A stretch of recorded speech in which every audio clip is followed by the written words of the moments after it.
Hello everyone, welcome back. Today we're looking at It's Figure Friday and we have Gnawgahyde with pork belly and yobo. Now I'm not as familiar with Gnawgahyde, and actually I've kind of brought up Joepedia so we can get a little bit of a history of Gnawgahyde here. I think it's kind of important because we're looking at the guy himself. So let's see what he's all about here. Gnawgahyde is a dreadnought character from the Real American Heroes series. The fact that other poachers couldn't stand Gnawgahyde and chased him out of Africa is some indication of just how despicable this dreadnought can be.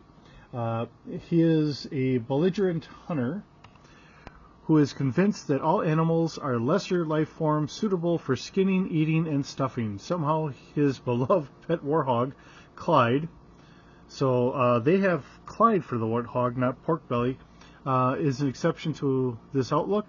Gnawgahyde believes in living off the land and finds the artifice of civilization a sign of weakness. As such, he adorns decorations or cosmetics of any kind, refuses to eat processed foods, and will not wear synthetic fibers. This eccentric naturalism isn't exactly out of respect for Mother Nature. He believes that such man-made affections would harm the animal kingdom of his murderous presence. So, let's see. He's a specialty for poaching. He prefers hunting rifles, survival knife, traps, and snares. And he's part of the dreadnoughts. Trying to see what else we have here. Gnawgahyde did not spend much time with other dreadnoughts who had gone to America with Zartan until the group expanded to become an organized national biker gang. The entire dreadnought organization began working for Cobra, and on orders from Tomax and Zaymont, Gnawgahyde and the other dreadnoughts attacked Roadblock while the Joe was taping his television cooking show in L.A. He later joined Cobra in the fight against the forces of the revived Serpentor on Cobra Island. So continuity in the DIC era, Gnawgahyde served under Serpentor while Cobra was attempting to gain control of the mysterious Dragonfire energy. So that's where we get him from.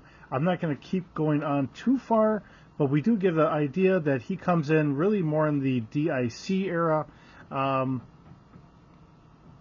Let's see. He does help to create the Python Patrol, not Control.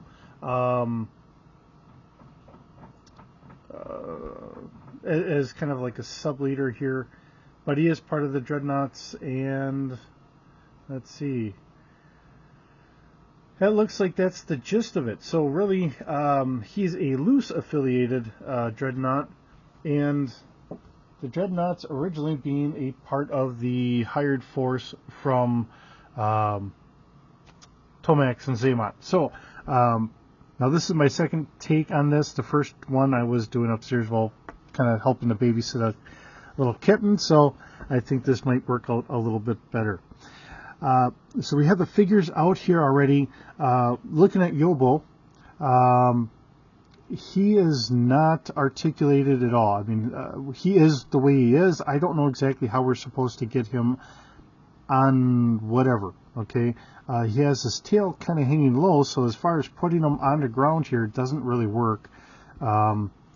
But I'm sure that there's got to be a way that we put him onto Gnawgahyde himself as kind of a character. I don't know if he's going to sit on his shoulder or something or what. I just don't know. And then we have Porkbelly, and in the write-up it was Clyde. So I mean, it's a little disconnect in the sense of who is who. Looking at Porkbelly here, I made this mistake earlier when I was doing the first one. The mouth does open a little bit, but it doesn't open very far. Okay, I tried opening it a lot farther, and of course I knocked the mouth off, and then I'm trying to fumble at putting it back on. So for some of these reasons, I really kind of wanted to retake it. He does have some extra articulation. I mean, we can kind of twist the belly here. It does kind of flex up and down and left and right a little bit. Now, I don't want to do it too far because I don't want to break it. I've already kind of done that a little bit. And he does have the articulation from the hoofs to the kind of the knee joint here. I know it's not technically the knee, how that all works out. But we do have that. And the legs will kind of sneak in as well as kind of come out. And it's kind of ball jointed here a little bit in there. So we can kind of stretch out the legs a little bit so we can have a nice base. I don't know if we could get him up on his legs like this. I didn't try that earlier.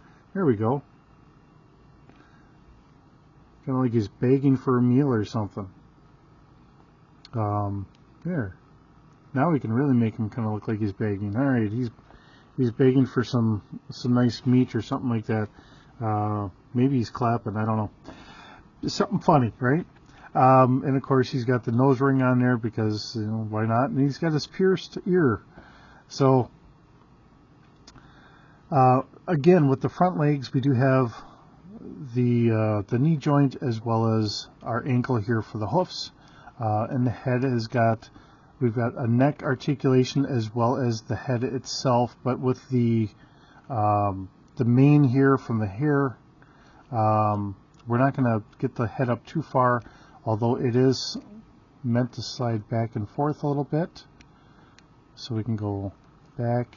And you do see a little bit here of the joints. That way we can kind of go back and forth a little. So it is kind of nice. Nice looking boar. And it's nice getting some animals for Cobra. For some of their forces, because we do have some dogs in that for the Joes. And then we start looking at his weapons. Now, I put the sniper rifle in here, and there's a little bit of snapping that has to happen in order for it all to fit in there. The first time I tried doing this, it didn't want to close very well. And then we have his bow. So this is on the top side. Here's a handle, so you can pull it back. Kind of a weight here to kind of help balance things out here. And it is an interesting compound bow. This side's kind of kinked over a little bit. I don't know, you know, from just how it's made. I don't know if I'll be able to get it straightened out or not, and I'm not going to worry too much about it. It's just going to be what it is. I just look at it as, you know, we hope for the best, but sometimes we don't get everything we're kind of hoping for here. It is kind of nice. I just have not gotten this into his hand yet. Kind of a little rough here. So unfortunately I didn't get that in there. Now when we look at the quiver, and this is throwing me a little bit for a loop here. Now we do have one arrow that comes out. Okay, so if you want to try and make it look like it's in there, we could put it in this spot and probably go around, but there's nothing really holding it or anything, so just kind of letting you know. Maybe if I did that, yeah, that looks like that's actually the right side for that. So so you could hold it this way. We can notch that, and that kind of forces it to sit right there on your nock. So that way it's holding the arrow. So, and of course it's all plastic here, rubbery plastic, so it's not like it's meant to really pull back at all. But it is kind of nice. Now I've got a couple spots here. I don't know exactly what I'm supposed to be putting in there. We do have a silencer, which I had gotten here. We do have the scope that comes off the rifle, and I was able to kind of get it on our spots here, but not the best. So I'm just kind of leaving that for you to understand. You know, it's not fitting in here as I would like it. I don't know if I'm supposed to put this somewhere. You know, this goes on his arm, which does work. This does separate here. We will try this out so you can see. gives him a little bit kind of like a Wolverine-ish look as we kind of do this. So if he gets into a fight and he's got that on there, he's got kind of a deadly arm, and it's pretty good. I'll take that off. I don't think he really needs to have that on. Plus, I do want to show you some of the other things. Now he has a bunch of nice tattoos, and I didn't say this on the first video, especially right behind the ear. He's got kind of a snake tattoo up there. Nice kind of bald, a couple hairs that get combed over. But he's got his hat on most of the time. The hat fits on pretty good. Not too much of a problem. Although, as we're going through the joints here, he's got the standard ankle here, so you can go left to right, front and back, and he's got the double knee. We have our boots here. So we do have our joint here, as well as our top joint up here. So the legs are pretty good. He's got nice movement here in the torso, so he can do sit-ups or whatever, and he's got a nice six-pack going here. The problems I have, because he's a little on the chunky side here, he's got studded leather bracers on the one side, and now this is a leather and fur with some of the teeth or bones or whatever there. So when I put the rifle into his hands here in a minute, it doesn't sit exactly how I want it to sit. So I'm just kind of being honest here. For all the guys that really want to pose them, however you want to pose them, you may have to fight a little bit with that, depending on how you're doing this. He does have a boot knife, and he has a knife on his back. Now I did have a little bit of an issue trying to get the boot knife in here, because it's just a little on the tight side trying to get it in there. And then this one wasn't too bad getting there. It's the same knife in either spot, so whatever knife you want to put in there. He does have a couple smoke grenades, as well as a couple fragmentation grenades, some dog tags. He's got a necklace with teeth on there, and a nice rustic leather kind of vest here. We do have the hold on there, so if you want to put his weapons pouch, the sniper rifle pouch. I'm having the dickens of a time trying to talk here this afternoon. If you want to put that on his back, you could do that, or if you want to put the quiver on the back, you could do that as well. So you have options however you want to outfit them. With how everything sits, he has the double joint here, but it just seems like it's not working quite as well because of the vest and that, or I'm not 100% certain if it's the vest or just how it's sitting in there. And it looks like I could take the vest off if I really wanted to. I'll leave it on, but it's just the whole thing here, trying to get that on there right. Just having a little bit of an issue myself. Okay, maybe if we took a little bit of this off, or maybe if he went without the vest on, the necklaces would sit a little lower. I don't know. Just want to be honest with you. It's a nice looking figure. I'm not going to say he's not a nice looking figure. It's just how this sits on here a little bit. Now when we look at the rifle here, hoping that you can see everything, because of course I've always got my back turned to the laptop here.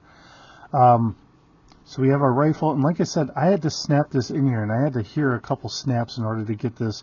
Otherwise it doesn't really want to close very well. So I'll get the rifle out, and it's, as a base rifle, has a little magazine in here, which I didn't check before, but it does come out. So if you want to take that out to have them kind of reload it, we do have a bipod here. If I can get that out. Oh, here we are. There's his bipod, so we can put the bipod on there. So we can have it sit on the ground like that. And he also has a scope and a silencer. So let me get these out. Alright. So that's everything out of here. It's all nicely molded in here, so it all works, but when you get the rifle in there, you do kind of have to snap that in there a little bit. So just be cautious with that. And we do have a notch here for our quiver to kind of peg in there, so you could piggyback that onto his back if you wanted to. Okay. All right. So looking at our scope, which just sits on top there, it's not held on the best. It is a little on the loose side, but it's not overly bad to me. And we have our silencer that sits on there, and it is an impressive looking rifle. I don't have a problem with the rifle. It's just when I get it into his hand, which you'll see here,